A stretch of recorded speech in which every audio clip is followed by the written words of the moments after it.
Hello everyone, इस video में class 10th math का ट्रिग्नोमेट्रिक रेशियोज का एक और इम्पॉर्टेंट क्वेश्चन देखेंगे। ठीक है, तो पहले क्वेश्चन पढ़ रहे हैं, उसके बाद इसको सॉल्व करेंगे। तो क्वेश्चन है, if cot theta is equal to 15/8 then evaluate 2 + 2 sin theta into 1 - sin theta divide by 1 + cos theta into 2 - 2 cos theta. ठीक है, तो हमको ये चीज़ गिवन है, ये गिवन है cot theta is equal to 15/8 और इसका वैल्यू फाइंड करना है। इवैल्यूएट का मतलब इसका वैल्यू फाइंड करना है। ठीक है, तो इस क्वेश्चन को कई तरह से सोच सकते हैं हम लोग। ठीक है, पहले जो गिवन है उसको लिखते हैं। गिवन है cot theta is equal to 15/8, ये गिवन है। अब इस क्वेश्चन को सॉल्व करने के लिए कई तरह से सोच सकते हैं। जैसे पहला तरीका, बहुत लड़के ऐसे भी सोच सकते हैं कि cot थीटा होता है cos थीटा और sin थीटा के रेशियो। ये हम जानते हैं कि cot थीटा जो होता है cos theta upon sin theta होता है। तो बहुत लड़के ऐसे भी सोचेंगे कि इस पूरे एक्सप्रेशन को हम sin थीटा से डिवाइड कर देते हैं। अगर sin थीटा से डिवाइड करेंगे तो sin से sin कैंसिल हो जाएगा और cos अपॉन sin cot मिल जाएगा। वहाँ से हम cot का डायरेक्ट वैल्यू 15/8 रख देंगे। ठीक है, लेकिन यहाँ पे गलती हो जाएगा। गलती किस चीज़ का? अगर हम 2/sin थीटा करेंगे तो 2/sin थीटा क्या हो जाएगा? cosec थीटा हो जाएगा। ठीक है, हाँ, 2/sin थीटा करेंगे तो cosec थीटा, और cosec थीटा का वैल्यू दिया नहीं गया है।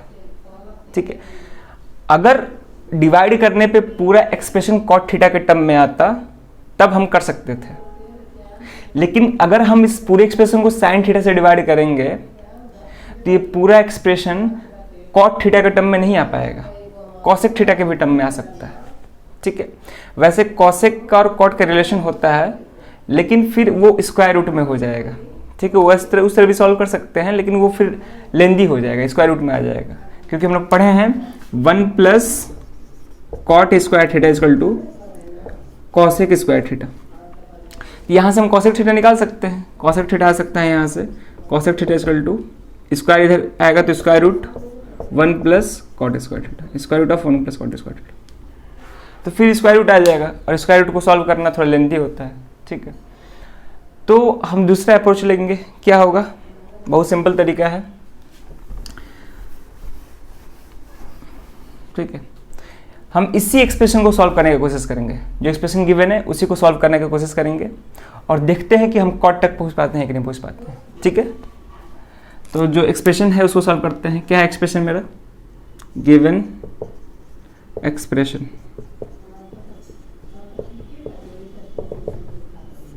ठीक है, गिवन एक्सप्रेशन है 2 + 2 sin theta into 1 - sin theta divided upon 1 + cos theta into 2 - 2 cos theta. ये एक्सप्रेशन गिवन है। अब इसको सॉल्व करेंगे और हम देखेंगे cot थीटा तक पहुंच पाते हैं कि नहीं। इसको सॉल्व करते हैं। तो यहाँ पे साफ दिख रहा है कि 2 दोनों में कॉमन है, 2 कॉमन कर लेते हैं। क्या बचेगा? 1 + sin थीटा, 1 + sin थीटा। यहाँ पे क्या बच जाएगा? 1 - sin थीटा। ठीक है, डिवाइडेड अपॉन, यहाँ भी हमको 2 कॉमन दिख रहा है। अगर हम यहाँ से 2 कॉमन कर लेते हैं तो 2 बाहर ही कर लेते हैं कॉमन। तो यहाँ पे तो 1 + cos थीटा बच जाएगा, और यहाँ से 2 कॉमन कर लिए थे तो क्या बच जाएगा? 1 - cos थीटा। ठीक है, अब अगर इसको ध्यान से देखो तो जो ऊपर न्यूमरेटर वाला एक्सप्रेशन है वो a + b into a - b के फॉर्म में है। न्यूमरेटर में जो भी एक्सप्रेशन है वो किस फॉर्म का है? a + b into a - b। ठीक है, और हम लोग पढ़े हैं a + b, यहाँ पे हम लोग लिख रहे हैं कि a + b into a - b क्या होता है? a² - b²। ठीक है, तो ये हम एक अलजेब्रिक एक्सप्रेशन पढ़े हैं, अलजेब्रिक आइडेंटिटीज कह सकते हैं। ये पढ़े हम लोग a + b into a - b equal to a² - b²। तो यहाँ पे एक जगह पे क्या है? 1 है, b की जगह पे क्या है? sin theta. ठीक है, तो अगर इसको हम इस फॉर्म में लिखेंगे तो क्या हो जाएगा? 1² - sin² थीटा। ठीक है, और 1 का स्क्वायर क्या होता है? 1 होता है, sin² थीटा। तो हम ऐसे ही करेंगे, इसको क्लीन करते हैं। तो यहाँ से हम लिख सकते हैं 2 इंटू 1 का square 1 minus sine square theta. ठीक है, 1 का स्क्वायर 1 होता है, हम डायरेक्ट लिख देते हैं 1 minus sine square theta minus sine square theta divided upon, यहाँ भी 2 होगा।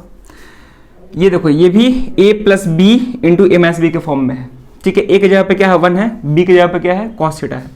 ठीक है, यहाँ भी a की जगह पे 1 है, b की जगह पे कॉस थीटा है। तो ये a plus b into a minus b के फॉर्म में है, तो इसको भी हम a square minus b square के फॉर्म में लिख सकते हैं। तो a स्क्वायर का मतलब 1 का स्क्वायर, 1 का स्क्वायर क्या होता है 1 माइनस कॉस थीटा का होल स्क्वायर, कॉस थीटा का होल स्क्वायर, कॉस थीटा का होल स्क्वायर करते हैं या किसी भी ट्रिग्नोमेट्रिक रेशियोज का होल स्क्वायर करेंगे तो वो किसके इक्वल हो जाता है कॉस स्क्वायर थीटा के, या कोई भी ट्रिग्नोमेट्रिक रेशियो। ठीक है, तो यहाँ से हम लिख सकते हैं कॉस स्क्वायर थीटा, यहाँ से 2 से 2 कैंसिल। अब देखिए 1 minus sine square theta, 1 minus sine square theta हम कुछ पढ़े हैं, आइडेंटिटीज में पढ़े हैं हम लोग कि अगर हम sign square theta plus cos square theta करते हैं तो ये 1 के इक्वल होता है। ठीक है, कॉस स्क्वायर थीटा को इधर ही छोड़ दो, साइन स्क्वायर थीटा को उधर भेज दो, तो क्या आ जाएगा cos square theta equal to 1 minus sine square theta. ठीक है, यानी कि हम यहाँ से कह सकते हैं कि कॉस स्क्वायर थीटा किसके इक्वल होता है 1 माइनस साइन स्क्वायर थीटा के इक्वल। यानी कि जहाँ जहाँ 1 माइनस साइन स्क्वायर थीटा होगा वहाँ पे कॉस स्क्वायर थीटा रख सकते हैं। तो यहाँ भी 1 माइनस साइन स्क्वायर थीटा है, तो यहाँ पर हम आसानी से कॉस स्क्वायर थीटा रख सकते हैं, तो cos square theta divided upon. ठीक है, अब ये है 1 माइनस कॉस स्क्वायर थीटा, तो देखते हैं 1 माइनस कॉस स्क्वायर थीटा क्या आता है।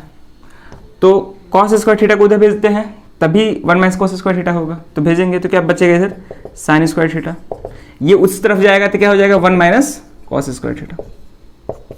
तो यहाँ से 1 माइनस कॉस स्क्वायर थीटा किसके इक्वल आ रहा है साइन स्क्वायर थीटा के इक्वल आ रहा है। यानी कि जहाँ जहाँ 1 माइनस कॉस स्क्वायर थीटा होगा वहाँ पे क्या लिख सकते हैं साइन स्क्वायर थीटा लिख सकते हैं। तो 1 माइनस कॉस स्क्वायर थीटा यहाँ भी है, तो यहाँ भी क्या लिखेंगे साइन स्क्वायर थीटा। ठीक है, अब इसको फर्दर आगे सॉल्व करते हैं। यहाँ पे है cos square theta upon sine square theta. ठीक है, तो ये किसकी इक्वल होता है, तो हम लोग पहले ही से पढ़े हैं कि cot theta equal to cos theta upon sine theta. ठीक है, हम कॉट थीटा पढ़े हैं, cot theta equal to cos theta upon sine theta. ठीक है, तो अगर हम cos square upon sine square करेंगे, cos square upon sine square करेंगे तो हमको क्या मिलेगा कॉट स्क्वायर मिल जाएगा। यानी कि cos square upon sine square किसके इक्वल होगा कॉट स्क्वायर थीटा के इक्वल होगा। तो यहाँ से हम डायरेक्ट लिख सकते हैं ये किसके इक्वल होगा कॉट स्क्वायर थीटा के इक्वल। ठीक है, और कॉट स्क्वायर थीटा को हम सिंपली कैसे लिख सकते हैं, कॉट स्क्वायर थीटा को हम यहाँ बता रहे हैं, कॉट स्क्वायर थीटा को कॉट थीटा का होल स्क्वायर लिख सकते हैं। कॉट स्क्वायर थीटा को हम कॉट थीटा का होल स्क्वायर लिख सकते हैं। ठीक है, तो यहाँ भी जस्ट वैसे ही करेंगे, कॉट स्क्वायर थीटा को क्या कर सकते हैं कॉट थीटा का होल स्क्वायर लिख सकते हैं। ठीक है, अब हमको मालूम है कॉट थीटा का वैल्यू कितना दिया है 15/8, तो कॉट थीटा पे 15/8 लिख देते हैं इसका होल स्क्वायर। ठीक है, अब स्क्वायर कर देते हैं, 15 का स्क्वायर कितना होता है 225, 8 का स्क्वायर कितना होता है 64। क्या ये कैंसिल हो पाएगा, कहीं भी कैंसिल नहीं हो पाएगा, ये मेरा क्या हो जाएगा फाइनल आंसर हो जाएगा। ठीक है, यानी कि इस पूरे एक्सप्रेशन का वैल्यू क्या है मेरा 225/64, ये मेरा फाइनल आंसर। ठीक है, तो इस वीडियो में बस यही क्वेश्चन, अगले वीडियो में एक और ट्रिग्नोमेट्रिक रेशियोज के इंपॉर्टेंट क्वेश्चन डिस्कस करेंगे। तब तक के लिए थैंक यू।